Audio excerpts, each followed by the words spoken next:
SSC CGL 2025 का result बहुत चर्चा में रहा। एक नाम जिसने पूरा सिस्टम हिला दिया। क्या नाम है? ध्रुव राणा।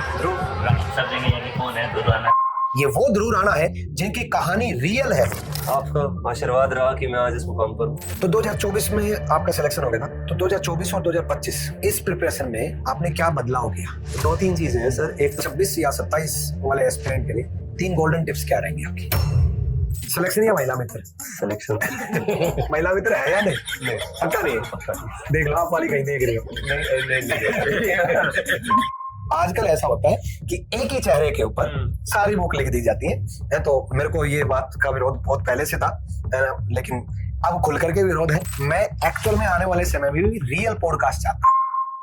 नमस्कार दोस्तों, स्वागत है आपका रैंकस गुरुकुल परिवार में। एसएससी सीजीएल 2025 का रिजल्ट बहुत चर्चा में रहा।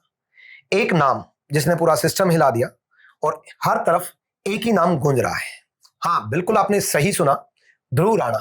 एक नाम जिसका बहुत लोगों ने नाम ऑलरेडी पहले सुना होगा, लेकिन ये ध्रुव राणा, ये वो ध्रुव राणा है जिनकी कहानी आपको बहुत इंस्पायर्ड करेगी। ये वो ध्रुव राणा है जिनकी कहानी रियल है। ये वो ध्रुव राणा है जिनकी कहानी को लास्ट तक आप देखोगे तो आपकी आने वाली जर्नी में और आपकी तैयारी करते वक्त आपको बहुत मदद मिलेगी। इसलिए इस वीडियो को और इस पॉडकास्ट को लास्ट तक देखिएगा बच्चे, क्योंकि इसमें आपको बहुत कुछ सीखने को मिलेगा। सेल्फ स्टडी कैसे करनी है इस बात का पता चलेगा। मॉक टेस्ट कितना इंपॉर्टेंट है इस बात का पता चलेगा।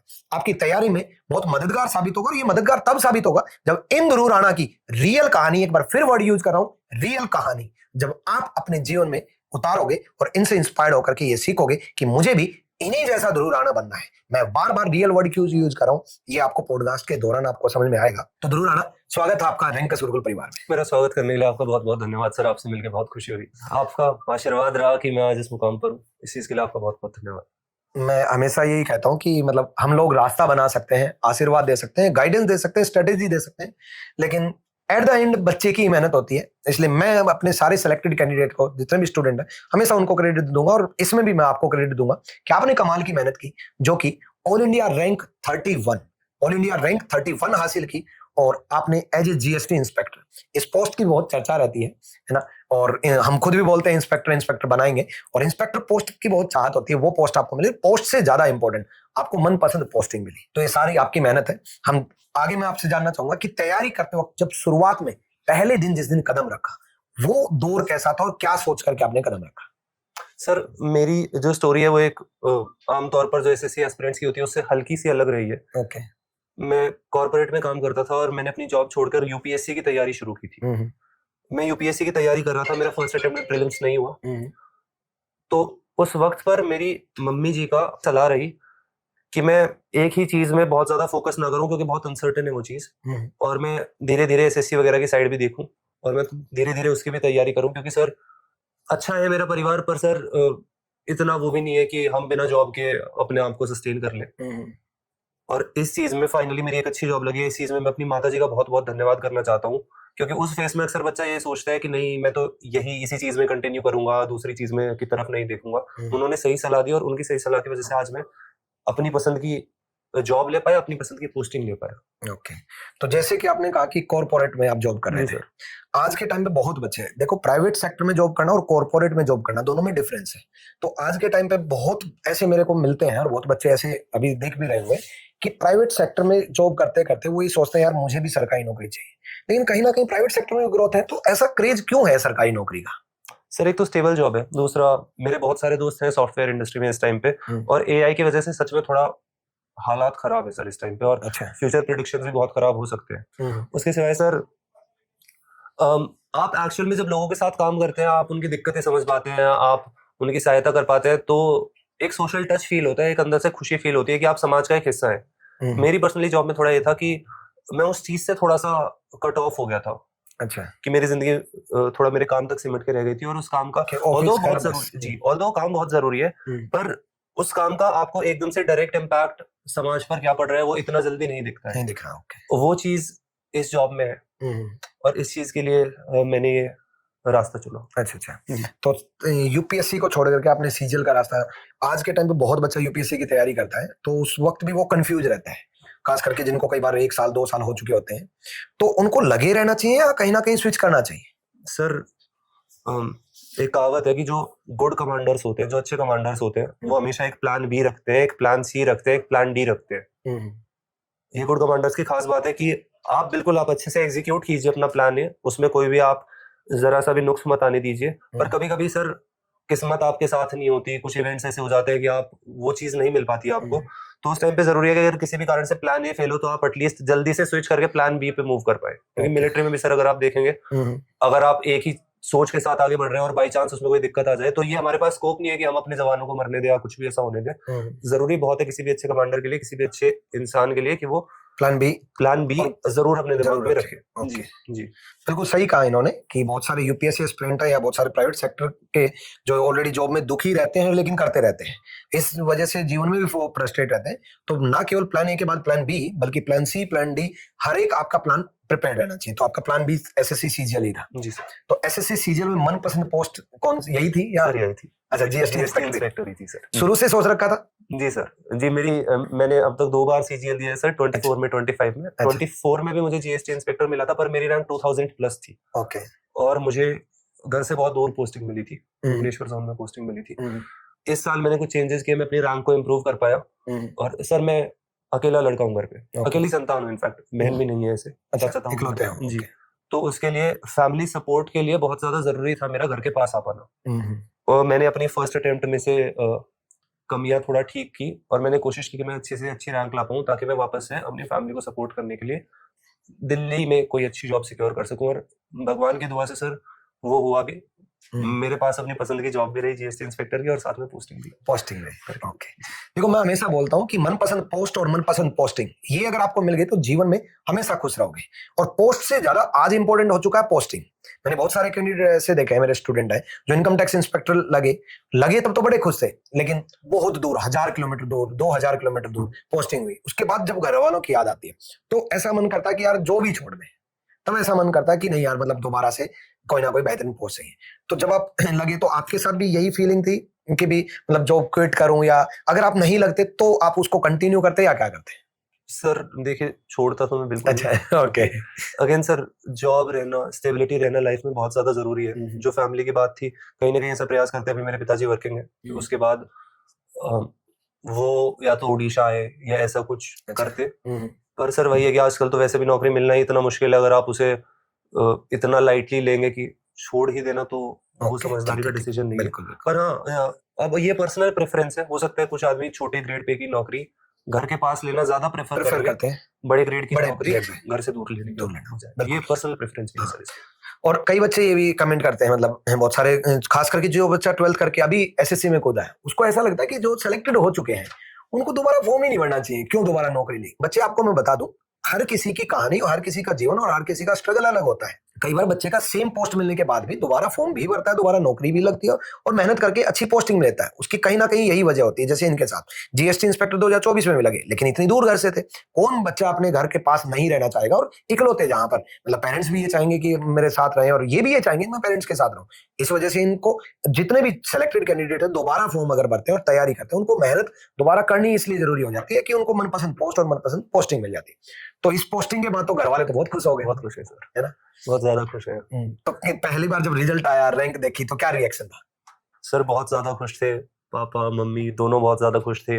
मेरे पिताजी का योगदान रहा कि मैं मेहनत कर पाया, और मेरी मम्मी का योगदान रहा कि मैं सही डिसीजन ले पाया। और उन दोनों का कंट्रीब्यूशन फाइनली सक्सेसफुल हुआ। इस चीज को लेके दोनों बहुत खुश थे। मैं घर के पास आ पाया, इस चीज को लेके बहुत खुश थे कि अब आगे की लाइफ स्टेबल रहेगी सर फैमिली के साथ अपना। नहीं, पेरेंट्स ने बहुत मेहनती और बहुत अच्छे संस्कार दिए हैं। ऐसे पेरेंट्स को मेरा नमन है ना।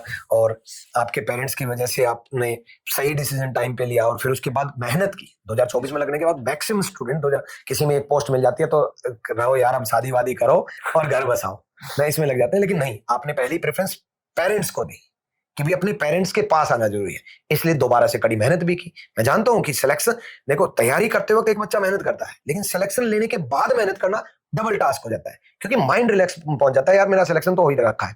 तो बहुत बच्चे मेहनत नहीं कर पाते हैं, लेकिन आपने अपने आप को समझाया कि मेहनत करके दोबारा से इतनी अच्छी रैंक ली कि आप घर वालों के पास आ पाए। तो ये कहीं ना कहीं पेरेंट्स को क्रेडिट जाएगा कि उन्होंने इस तरीके के संस्कार और इस तरीके की मेहनत के लिए आपको मोटिवेट किया। तो जब आपने तैयारी करते वक्त पहली बार कदम रखा था, तो यूपीएससी, चलो ठीक है, तैयारी कर रहे थे, तो यूपीएससी में तो मैथ्स रीजनिंग या इंग्लिश का इतना ज्यादा रोल है भी नहीं।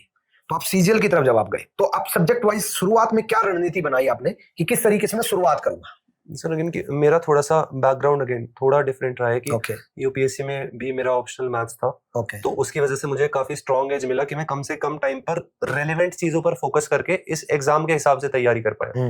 तो सही रणनीति बनाई कि मेन इंपॉर्टेंट और रिलेवेंट जो चीज है वो ही पढ़ूंगा। जी जी ओके कि एक मतलब एक बेसिक अंडरस्टैंडिंग थी, एक उसके सिवाय इस पेपर के स्पेसिफिक कुछ समझ को डालना था बस, ओके वही मतलब मेरे लिए मेन टास्क था ओके दोनों चीजों में। और उसके लिए मुझे कुछ सोर्सेज की बहुत हेल्प हुई है और कुछ टेक्निक्स की बहुत हेल्प हुई है जो मेरे ख्याल से आगे जो एस्पिरेंट्स हैं उनके लिए भी बहुत हेल्पफुल होगी, जो मैं आगे चल के जरूर डिस्कस। तो जैसे आपने कहा कि रिलेवेंट कंटेंट को कंज्यूम करना चाहा, ठीक है, तो सबसे पहले मैं सब्जेक्ट वाइज स्ट्रेटेजी जानना चाहूंगा क्योंकि बहुत सारे एस्पिरेंट, किसी का मैथ्स वीक है, इंग्लिश वीक है, रीजनिंग वीक है, जीएस वीक है, तो सब्जेक्ट वाइज अगर मैं बात करूं तो सबसे पहले मैं अपने सब्जेक्ट की बात कर लेता हूं। तो रीजनिंग में आपने क्या रणनीति अपनाई, शुरुआत कैसे की, क्या सोचा, किस तरीके से रीजनिंग में करूंगा? इस सवाल का जवाब देने से पहले मैं हल्का सा स्ट्रैटेजी के बारे में अगर बिल्कुल। थोड़ा बोल पाऊं। बिल्कुल बिल्कुल सर स्ट्रैटेजी अक्सर टॉपर्स अपनी स्ट्रैटेजी बताते हैं और बहुत सारे जो एस्पिरेंट्स हैं वो फॉलो करने की कोशिश करते हैं, वो अच्छी चीज है सर, पर मेरे हिसाब से स्ट्रैटेजी सबसे ज्यादा सेल्फ अवेयरनेस बेस्ड होनी चाहिए कि हर ताले की एक चाबी नहीं होती है सर। तो सबसे जरूरी किसी भी स्ट्रैटेजी में ये है कि आप सबसे पहले अपनी वीकनेसेस को आइडेंटिफाई कीजिए, ठीक है, और उसके बाद उन वीकनेसेस को हटाने के लिए आप मेहनत कीजिए। जैसे सर मैथ्स और रीजनिंग दोनों में ही, रीजनिंग में भी मेरे लिए सबसे बड़ी प्रॉब्लम थी स्पीड की और कुछ पर्टिकुलर कॉन्सेप्ट्स की, जैसे मुझसे सेट एनालिसिस के क्वेश्चंस नहीं हो पाते थे जल्दी से, सिलोगिज्म में मुझे दिक्कत आती थी।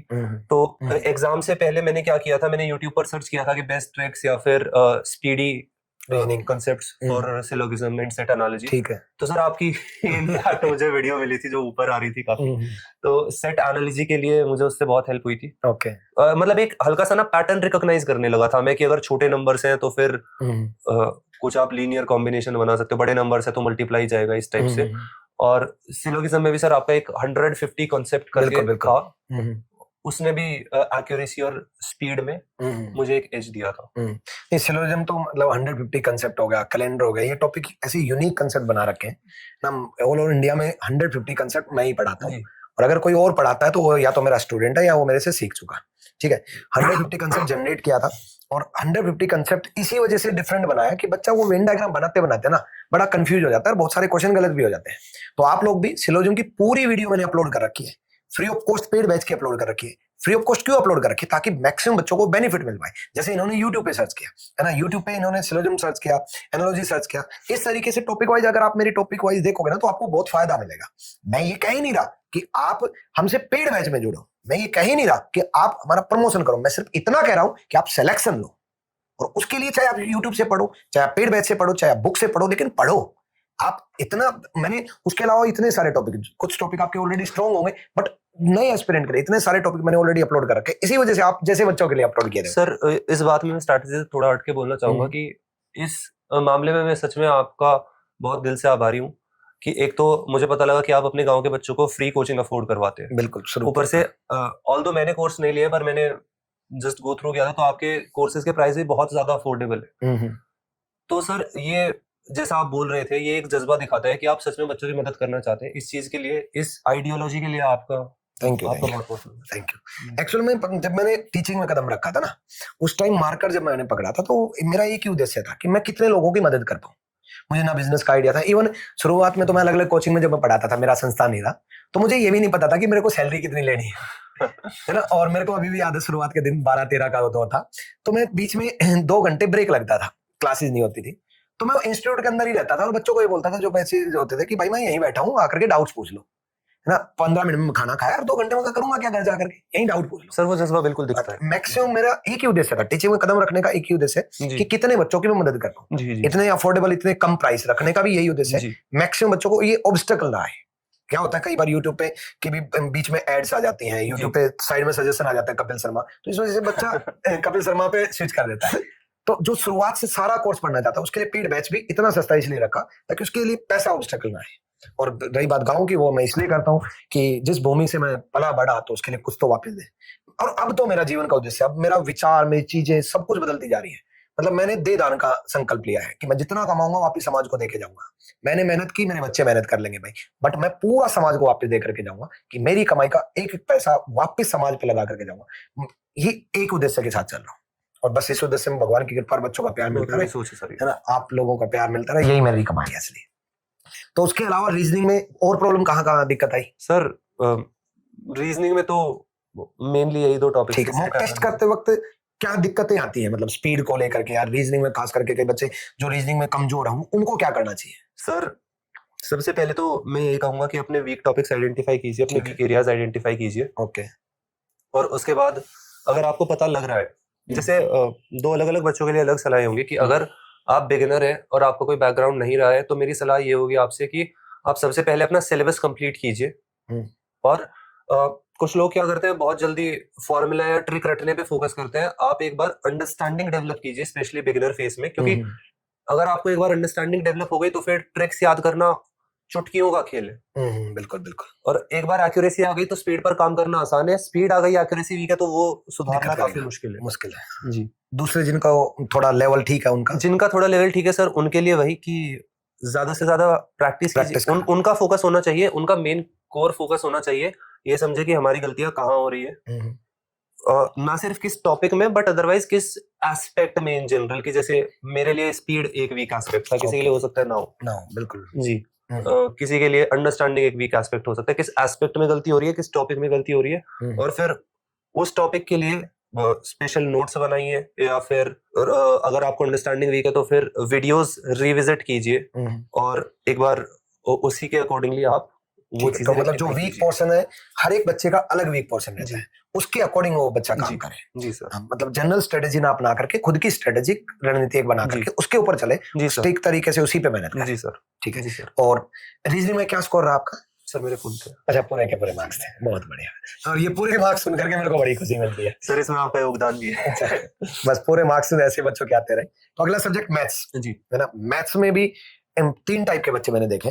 एक बिल्कुल कमजोर है, जिनका मैथ्स बैकग्राउंड रहा ही नहीं। एक मैथ्स आता है लेकिन स्पीड नहीं बन पाती, गलत हो जाता है, इसलिए मिस्टेक हो जाती है। और एक बहुत अच्छे इंटेलिजेंट है। तो सबसे पहले मैं जो बिल्कुल खत्म है मैथ्स में, उनको स्टार्टिंग में क्या करना चाहिए?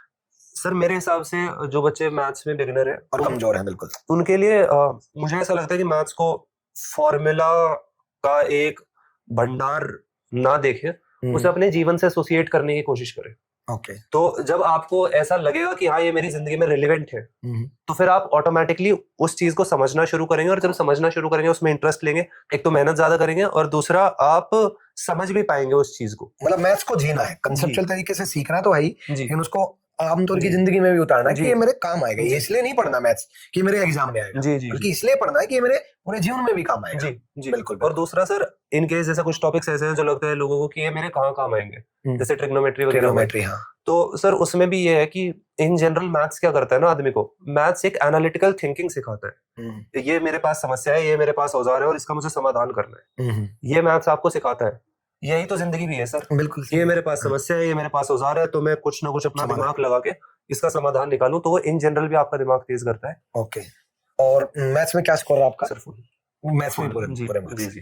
तो मैथ्स में आपको एसएससी पॉइंट ऑफ व्यू से, जैसे आपका मैथ्स बैकग्राउंड रहा भी है, जी, तब आपको तैयारी करते वक्त मैथ्स में ये जो अर्थमेटिक है, एडवांस मैथ और एसएससी का जो मैथमेटिक्स है, इसमें आपको पढ़ने की जरूरत पड़ी या खुद से ही सारा कर लिया? इसमें ना दोनों चीजें कवर हो जाएगी। जो आप कह रहे थे कि जो बच्चे अच्छा कर रहे हैं, स्पीड उनका इश्यू है, और जो आपने अभी सवाल पूछा कि मुझे क्या क्या चेंजेस लाने पड़े, वो दोनों मैं एक साथ आंसर कर पाऊंगा। कि एक अंडरस्टैंडिंग मेरे अंदर थी, मुझे बस उस चीज को रिफाइन करना था एग्जाम की नीड्स के अकॉर्डिंगली।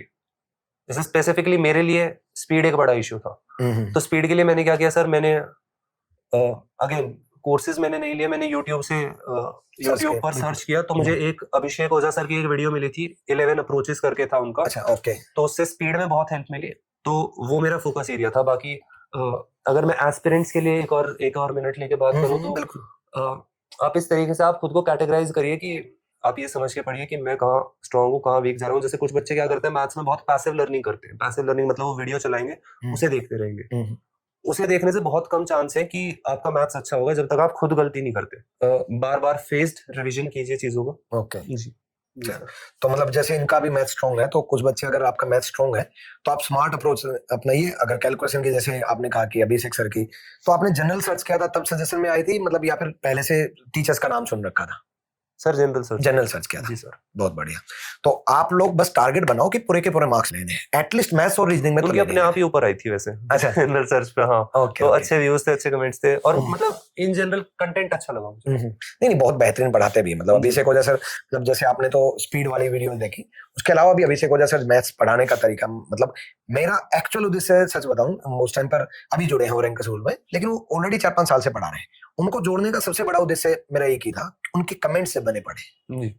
उनके लिए जो कमेंट्स थे ना, मतलब एक, और फिर मैंने उनकी एज ए स्टूडेंट मैंने वीडियो देखी जी। एक नहीं, दो नहीं, कम से कम 10 वीडियो मैंने उनकी देखी, बेसिक वाली वीडियो देखी। देख करके मैं एज ए स्टूडेंट देख करके मैंने सोचा कि यार एक बच्चा बिल्कुल जो खत्म है मैथ्स में, वो भी सीख पाएगा क्या? जो अच्छा लेवल का जैसे आप थे, है ना, उनके लिए क्या डिफरेंट अप्रोच है। तो ये हर एक बच्चे के लिए अलग अलग काम किया है, ये मेरे को अच्छा लगा उनका, कि अच्छे इंटेलिजेंट बच्चे हैं उनके लिए अलग, जैसे 11 मिनट्स आपने बताया कि 11 ट्रिक्स जो स्पीड कैलकुलेशन की जो भी थी, वो उनके लिए, आप जैसे बच्चों के लिए अलग काम किया, बेसिक वालों के लिए अलग काम किया। अभी मेरे से अभी डिस्कस कर रहे थे कि सर मैं एक ऐसी वीडियो लेकर के आऊंगा जो 10 मिनट के अंदर अंदर 25 क्वेश्चन कैसे सोल्व करेंगे, क्योंकि अब सेक्शनल टाइमिंग आ गया, 15 मिनट में मैथ सोल्व करना है, तो 10 मिनट में मैं सोल्व करके दिखाऊंगा, और वो सोल्व करके दिखाएंगे भी। अच्छा।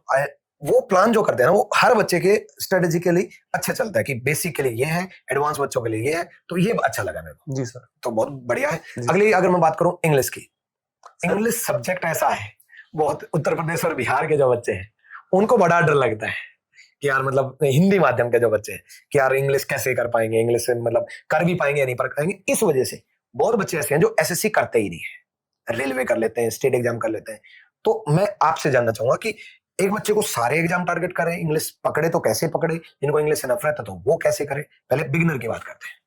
सर मेरी खुद की अंग्रेजी बचपन में बहुत खराब होती थी। मैं आपको एक पर्सनल एक्सपीरियंस बताऊं, मैं जिस स्कूल में पढ़ा था, इंग्लिश मीडियम स्कूल था, रेप्यूटेड स्कूल था, मुझे वहां पर जाकर जब पहली बार इंट्रोडक्शन देना पड़ा, तो अपेक्षा सभी की थी कि मैं अंग्रेजी में दूंगा, तो मैंने हिंदी में बोला था कि मेरा नाम ध्रुव राणा है। अच्छा। और सर उस टाइम में इतना कॉन्फिडेंट भी नहीं हुआ करता था, तो वो लाइन भी मैंने गलत सलत बोल दी थी, तो पूरी क्लास हंसी थी। तो उस टाइम अगर आप मुझे देखेंगे तो ऐसा लगेगा कि यार इस आदमी को भी इंग्लिश आ भी सकती है, नहीं आ सकती। इंग्लिश में सर मेरी स्ट्रैटेजी, लॉन्ग टर्म स्ट्रैटेजी ही मैं सजेस्ट कर पाऊंगा, सच मेरे पास कोई स्ट्रैटेजी, शॉर्ट टर्म स्ट्रैटेजी तो शॉर्ट टर्म टिप्स हो सकते हैं मेरे पास, शॉर्ट टर्म स्ट्रैटेजी नहीं है। Long term strategy sir English को लेके यही रहेगी कि अपने आप को ज्यादा से ज्यादा अंग्रेजी के साथ टच में लाने की कोशिश कीजिए। अगर आपको कोई आसान से शुरू कीजिए, कोई छोटी कहानी मिलती है अंग्रेजी की वो पढ़िए। मैं पर्सनली न्यूज़पेपर पढ़ता था यूपीएससी की तैयारी के दौरान। इंग्लिश न्यूज़पेपर पढ़ते? जी, मैं कौन सा न्यूज़पेपर? इंडियन एक्सप्रेस पढ़ता था। जी सर, ठीक है। इंडियन एक्सप्रेस में पढ़ता था। और आप पहले दिन पढ़ेंगे आपको कुछ नहीं लगेगा, और न्यूज़पेपर पढ़ते टाइम आपको ये नहीं करना कि अंडरलाइन किया और फिर मैं इसका मीनिंग देखूंगा। आपको बस एक बेसिक ऊपर से आइडिया भी लग गया, वो भी बहुत है। आपको नहीं जानना कि हर शब्द का क्या मतलब है पहले दिन।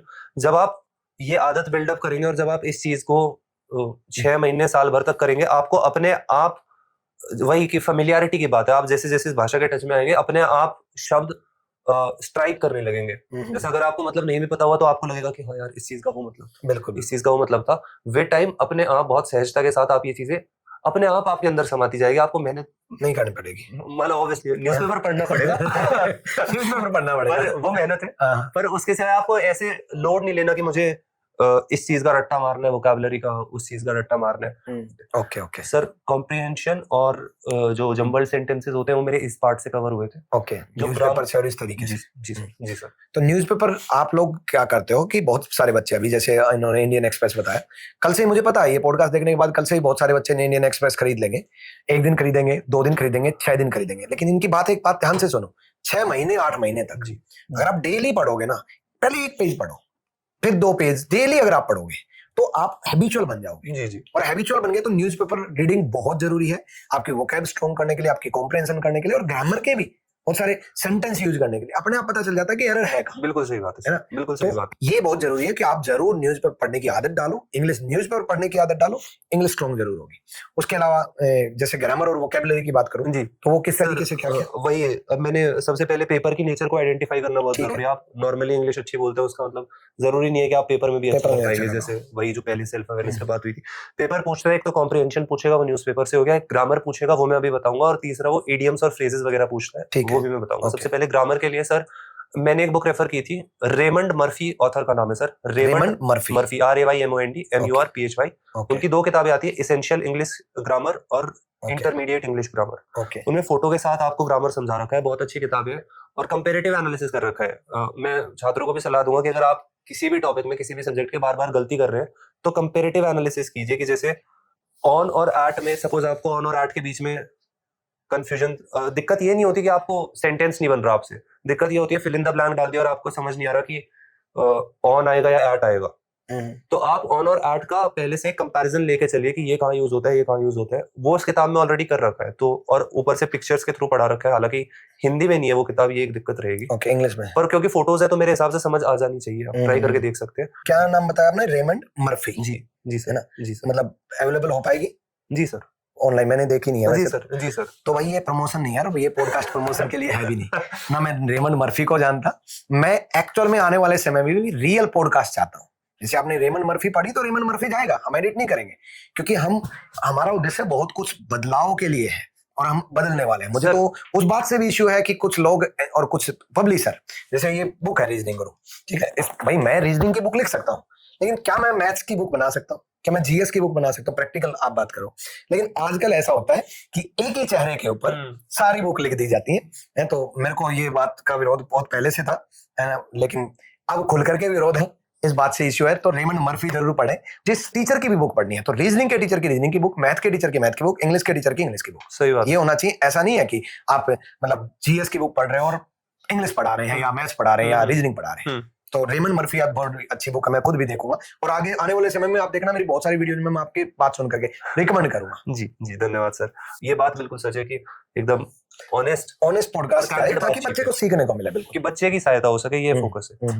उसके समय सर मैं तीसरा बता रहा था कि इडियम्स ना तो आपको न्यूज़पेपर से समझ आने हैं ना आपको ग्रामर की किताब से समझ आने, वो तो रट्टा मारने की चीज है, उसमें रट्टा ही मारना पड़ेगा। ठीक है।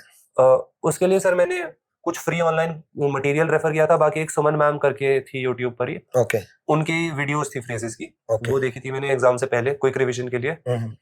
सुमन मैम जो ओशियन गुरुकुल वाली है? जी जी, ओके ओके ओके। तो उनकी जो इडियम एंड फ्रेजेस वाली वीडियो देखी। Okay okay okay. तो आप भी मतलब देखो अलग अलग इंस्टीट्यूट के अलग अलग टीचर्स के बेशक नाम लो, मैं सबको मतलब जो अच्छा आपने बताया वो सबको हर जगह मैं ये बात बताऊंगा कि भाई ये इन्होंने ऐसे पढ़ा तो आप भी पढ़ लो भाई। उनकी जो वीडियो देखी वो आप भी देख लेना। तो इडियम फ्रेज वहां से किया और वो कॉम्प्रिहेंशन आपका न्यूज़पेपर से हो गया, ग्रामर टोटल आपकी उन्हीं 2 बुक से हुई, मेनली। ओके।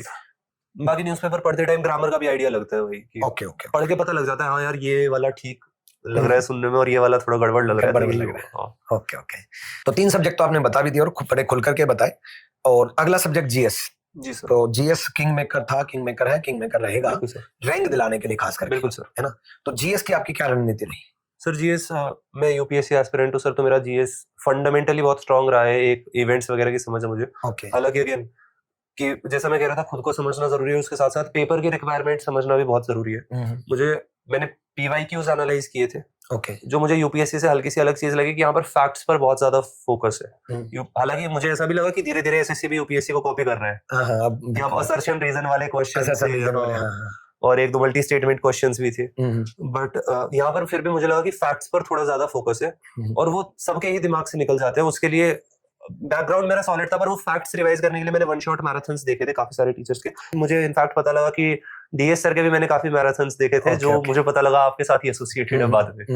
जी, मतलब वन शॉट में जो मैराथन और फैक्ट्स के ऊपर जो मैराथन है वो आपने यूट्यूब पे लास्ट फेज में। Yes sir. ओके ओके जी सर। तो डीएस सर का आपने देखा तो मतलब आपको क्या लगा, एक एस्पिरेंट को कैसा लगेगा, मतलब जो शुरुआत में तैयारी कर, आप तो यूपीएससी वाले हो, लेकिन जो यूपीएससी वाला नहीं है उसके लिए क्या रहेगा? सर कॉम्प्रिहेंसिव था। ओके जी, कवरेज काफी वाइड थी। ओके। और मेरा तो काम सर बन गया था क्योंकि मुझे वाइड कवरेज में फटाफट से सारे फैक्ट्स मिल गए थे। Okay okay okay. Last moment पे, क्योंकि जो हार्ड पुश किया था, मैं ऑलरेडी जॉब में था सर इस अटेम्प्ट से पहले, जो मैंने एक हार्ड पुश किया था वो मैंने 1 महीना पहले ही अच्छा ज्यादा रगड़ा था, उसके साथ में थोड़ा बहुत पढ़ता था। ठीक है। पर कि अब मुझे फोकस से इस चीज पर ध्यान देना है। बहुत बढ़िया जी। तो अगर कोई बच्चा तैयारी आज शुरू करता है तो सेल्फ स्टडी या कोचिंग, आपके अकॉर्डिंग क्या प्रेफरेंस है? सर मैंने सेल्फ स्टडी की है, पर और ऑनेस्ट प्रेफरेंस, मतलब मैं किसी बायस में नहीं बोल रहा हूँ, ऐसे मत सोचिएगा मैं कोचिंग में बैठा हूँ इसलिए बोल रहा हूँ। पर मुझे ऑनेस्टली ऐसा लगता है कि अगर आपका बैकग्राउंड बहुत स्ट्रांग नहीं है तो कोचिंग जरूर लेनी चाहिए। बैकग्राउंड स्ट्रांग नहीं है तो कोचिंग तो लेनी कोचिंग बिल्कुल लेनी चाहिए, चाहिए। क्योंकि सपोज आप ऐसी अवस्था से आते हैं जहां आप किसी शहर के बड़े अच्छे प्राइवेट कॉन्वेंट स्कूल के पढ़े बच्चे के साथ मैचअप नहीं कर पाते, आपकी एजुकेशन उस टाइप की नहीं रही है, हो सकता है आपकी रही है अच्छी पर आपने स्कूल में ध्यान नहीं दिया, मैं जाने दिया तो ऑटोमेटिकली 12वीं तक ग्रेजुएशन करते करते एक लेवल में बहुत डिफरेंस आ जाता है। उस डिफरेंस को जल्दी से कम करने के लिए, वो जीरो तो नहीं होता पर उस डिफरेंस को जल्दी से कम करने के लिए कोचिंग बहुत जरूरी है और हेल्पफुल है। ओके। तो मेरे हिसाब से अगर आपको ऐसा लगता है कि आपका बैकग्राउंड बहुत स्ट्रांग नहीं है, नहीं तो कोचिंग कोचिंग की तरफ जाना चाहिए, बिल्कुल।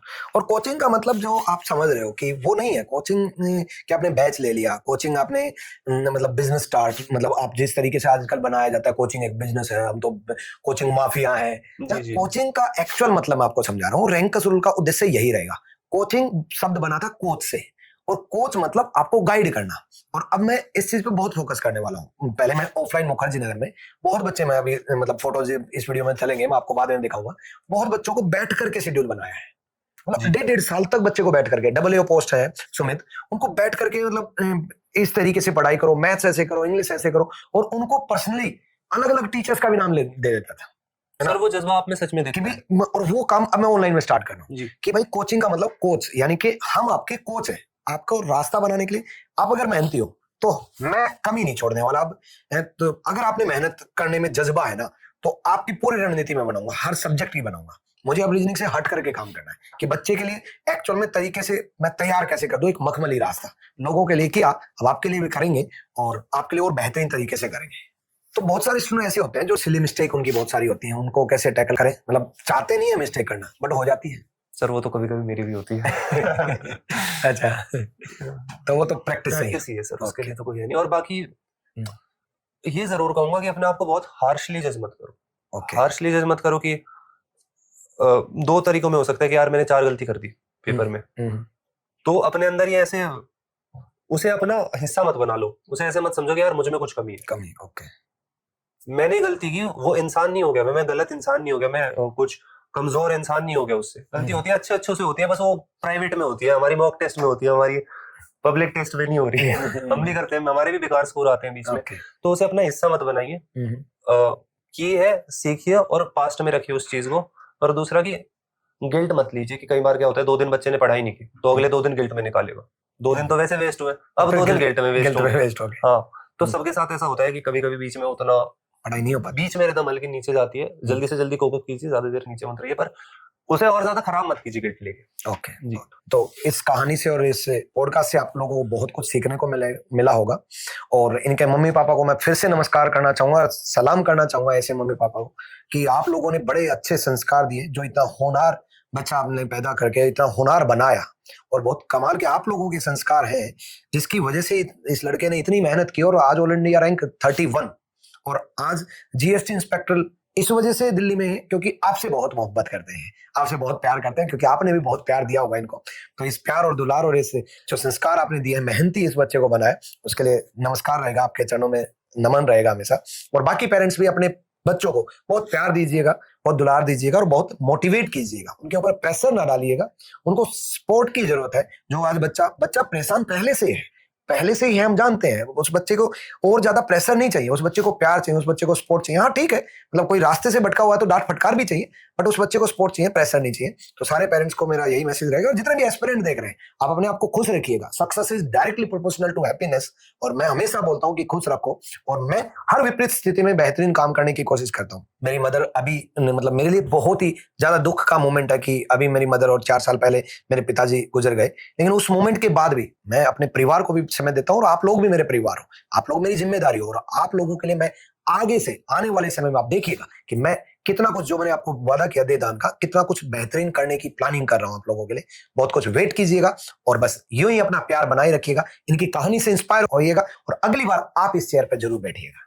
थैंक यू ध्रुव राणा, मुझे मौका देने के लिए धन्यवाद। Thank you.